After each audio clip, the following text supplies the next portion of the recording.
വളരെയേറെ വിവാദമായ വയനാട് മുട്ടിൽ മരം മുറി ചേട്ടന്മാർ കീഴടങ്ങി എന്നുള്ളതാണ് ഒരു വളരെ പ്രധാനപ്പെട്ട ഒരു വാർത്ത. അഗസ്റ്റിൻ സഹോദരന്മാർക്ക് കോടതി വാറണ്ട് പുറപ്പെടുവിച്ചതിന് പുറമെ അനുജനും ചേട്ടനും കൂടി കോടതിയിൽ കീഴടങ്ങിയിരിക്കുകയാണ്, പോലീസിൽ കീഴടങ്ങിയിരിക്കുകയാണ്. ആൻഡോ അഗസ്റ്റിനും ജോസ് കുട്ടി അഗസ്റ്റിനുമാണ് അന്വേഷണ ഉദ്യോഗസ്ഥന് മുന്നിൽ കീഴടങ്ങിയിരിക്കുന്നത്.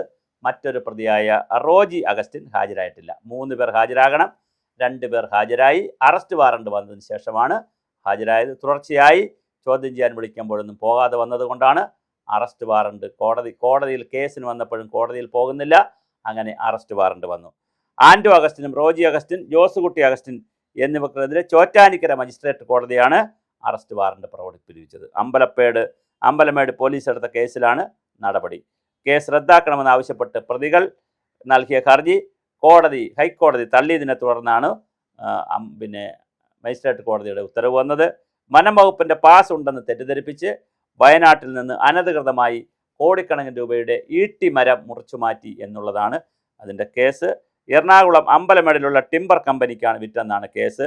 വിശ്വാസവഞ്ചന കാണിച്ച് മരം വിൽപ്പന നടത്തിയെന്നും തന്നെ കബളിപ്പിച്ചെന്നും കാട്ടി കമ്പനി ഉടമ തന്നെയാണ് പോലീസിൽ. അതായത് പാസ് ഉണ്ട് എന്ന് പറഞ്ഞ് പാസ് ഇല്ലാത്ത മരങ്ങൾ അനധികൃതമായി മുറിച്ച് കടത്തിയതാണ് കേസ്. വലിയ വനം കൊള്ളയാണ് കേസ്. ആ പണമൊക്കെ ഉപയോഗിച്ചിട്ടാണ് മറ്റ് തുടർ പ്രോജക്റ്റുകൾ നടത്തിയത് എന്നുള്ളതാണ് വാദം. ഈ കേസ് നിലനിൽക്കില്ലെന്നും മരം മുറിച്ച് കടത്താൻ പ്രത്യേക അനുമതിയുടെ ആവശ്യമില്ലെന്നും വാദിച്ചുകൊണ്ട് പ്രതികൾ ഹൈക്കോടതിയെ സമീപിച്ചു. അഗസ്റ്റിൻ സഹോദരങ്ങൾ ഹൈക്കോടതിയിൽ പോയെങ്കിലും കോടതി തള്ളി. തുടർന്നാണ് കോടതിയിൽ നേരിട്ട് ഹാജരാകണം എന്ന് പറഞ്ഞത്. അങ്ങനെ ഹാജരാകാതിരുന്നപ്പോഴാണ് മജിസ്ട്രേറ്റ് കോടതി വാറണ്ട് പുറപ്പെടുവിച്ചത്. എന്തായാലും വാറണ്ടിന് പിന്നാലെ ആൻഡോ അഗസ്റ്റിനും ജോസ് അഗസ്റ്റിനും പോലീസിൽ കീഴടങ്ങിയായിരുന്നു. കേരളത്തിലേറെ വളരെ കോലാഹലങ്ങൾ സൃഷ്ടിച്ചിട്ടുള്ള വലിയ അനധികൃത മരം കൊള്ളയാണ് വയനാട് മുട്ടിൽ മരമുറി കേസ്.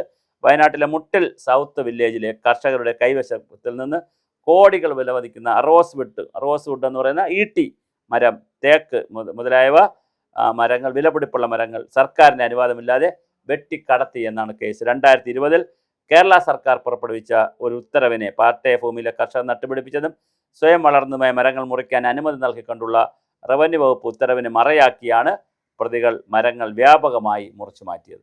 എന്നാൽ ഈ ഉത്തരവ് ദുർവ്യാഖ്യാനം ചെയ്തും വ്യാജരേഖകൾ ചമച്ചും സർക്കാരിൻ്റെ ഉടമസ്ഥതയിലുള്ള നൂറ്റാണ്ടുകൾ പഴക്കമുള്ള സംരക്ഷിത മരങ്ങൾ പ്രതികൾ കടത്തുകയായിരുന്നു എന്നുള്ളതാണ് സത്യമായിട്ടുള്ളത്. സ്വകാര്യ വ്യക്തികൾക്ക് അവരുടെ വീട്ടുവളമ്പിൽ വളർത്തിയിരുന്ന 1-2 മരം മുറിക്കാൻ കൊടുത്ത അവസരത്തെ ഒരു പ്രദേശത്തെ ആകെയുള്ള സർക്കാരിൻ്റെ മരം കംപ്ലീറ്റ് മുറിച്ചുകൊണ്ടുപോയി ക്ലിയർ ഫെല്ലിംഗ് നടത്തിയ ചേട്ടന്മാരാണ് ഈ 2 അഗസ്റ്റിൻ സഹോദരന്മാരായ റോജി അഗസ്റ്റിനും ആൻഡോ അഗസ്റ്റിനും ജോസ് കുട്ടി അഗസ്റ്റിനും ഈ കേസിലെ പ്രധാന പ്രതികളാണ്. 3 പേരും സഹോദരങ്ങളാണ്. നൂറ്റാണ്ടുകൾ പഴക്കമുള്ളതും സർക്കാരിലേക്ക് തന്നെ സംരക്ഷിക്കപ്പെടേണ്ടതുമായ കോടികൾ വിലമതിക്കുന്ന മരങ്ങളാണ് ഇത്തരത്തിൽ മുറിച്ചു കടത്തിയത്. പോലീസിൻ്റെയും റവന്യൂവിൻ്റെയും വനം വകുപ്പുകളുടെയും എൻഫോഴ്സ്മെൻറ്റ് ഡയറക്ടറേറ്റും ഈ കേസ് അന്വേഷിച്ചു കൊണ്ടിരിക്കുകയാണ്.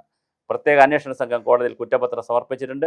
ഇന്ത്യയിൽ ആദ്യമായി കുറ്റപത്രത്തോടൊപ്പം മരങ്ങളുടെ DNA പരിശോധനാ ഫലങ്ങളും ഉൾപ്പെടുത്തിയത് ഈ കേസിലാണ്. അതായത് ഞങ്ങൾ ആ മരങ്ങൾ മുറിച്ചിട്ടില്ല എന്നൊരു തർക്കം വന്നപ്പോൾ മരങ്ങളുടെ DNA നടത്തി അവർ പറയുന്ന മരങ്ങൾ തന്നെയാണ് മുറിച്ചിട്ടുള്ളത് എന്ന് കണ്ടെത്തുകയും ചെയ്തു. മരമുറിക്കൽ സംഘത്തിൻ്റെ കെണിയിൽപ്പെട്ട് വഞ്ചിക്കപ്പെട്ട പാവപ്പെട്ട കർഷകർക്ക് പിന്നീട് റവന്യൂ വകുപ്പ് ലക്ഷക്കണക്കിന് രൂപ പിഴ ഈടാക്കിക്കൊണ്ട് നോട്ടീസ് അയച്ചതും വലിയ പ്രതീക്ഷ. കാരണം ഈ ആളുകളുടെ പറമ്പിൽ നിന്നാണ് ഇത് മുറിച്ചത്. അപ്പോൾ ആളുകളുടെ പറമ്പിൽ സർക്കാരിൻ്റെ പറമ്പ് എന്നപ്പോൾ പട്ടയം കിട്ടാത്ത ഭൂമിയൊക്കെ ഒന്നിച്ച് കിടക്കുന്ന സ്ഥലമാണ്.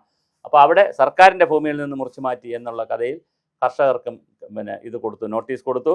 അതും വലിയ പ്രതിഷേധത്തിനിടയാക്കിയിട്ടുണ്ട്. എന്തായാലും സാധാരണക്കാരായ നിരവധി കർഷകരും ബുദ്ധിമുട്ടിൽ ഉണ്ട്. അതും ഈ കേസിലുണ്ട്. എങ്ങനെ നോക്കിയാലും മുട്ടൽ സഹോദരന്മാർ കൃത്യമായി 3 പേരും കൂടി മരം മുറിച്ച് വിറ്റതിൻ്റെ ബാക്കി പത്രം കേസ് ഇപ്പോൾ മജിസ്ട്രേറ്റ് കോടതിയിൽ നിന്നുള്ള വിധി പ്രകാരം 2 പേർ കീഴടങ്ങിയിരിക്കുകയാണ്. ഇന്നൊരാൾ കീഴടങ്ങാനുണ്ട്. അപ്പോൾ 3 പേരുണ്ട്.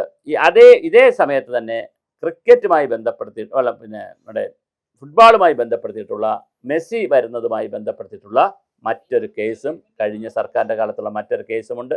മെസ്സി വരില്ല എന്നുള്ള, അല്ലെങ്കിൽ മെസ്സിയെ സ്പോൺസർ ചെയ്യാനുള്ള മരമുറി സഹോദരന്മാരുടെ വിഷയവും വലിയ വിവാദമായിട്ടുണ്ട്. അപ്പോൾ എന്തായാലും കേരളത്തിൽ വളരെ വലിയ വിവാദമാണ്. ഇതിനിടയിലാണ് സാബു ജേക്കബിനെ പോലെയുള്ളവർ വന്ന് ഈ ചാനലിന് ആഭ്യന്തര വകുപ്പിൻ്റെ ക്ലിയറൻസ് ഇല്ലെന്നും ഈ റിപ്പോർട്ടർ ചാനൽ കൂട്ടണം എന്നൊക്കെ പറയുന്ന ചർച്ചകളൊക്കെ നടക്കുന്നത്. എന്തായാലും മറ്റ് ചാനലുകളെല്ലാം, മുഖ്യധാര മാധ്യമങ്ങളെല്ലാം തന്നെ ഈ മഹരമുറി ചേട്ടന്മാരുടെ ചാനലിനെതിരെയൊക്കെ രംഗത്ത് വന്നിട്ടുണ്ട്. വളരെ രസകരമാണ് കാര്യങ്ങൾ. എന്തായാലും വലിയ ചക്കളത്തെ പോരാട്ടമാണ് മാധ്യമങ്ങൾ തമ്മിലും നടക്കുന്നത്.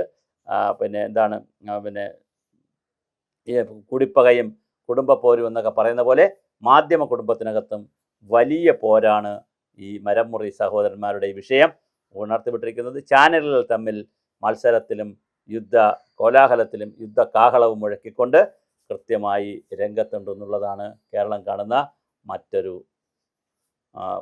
പ്രധാനപ്പെട്ട കാര്യം.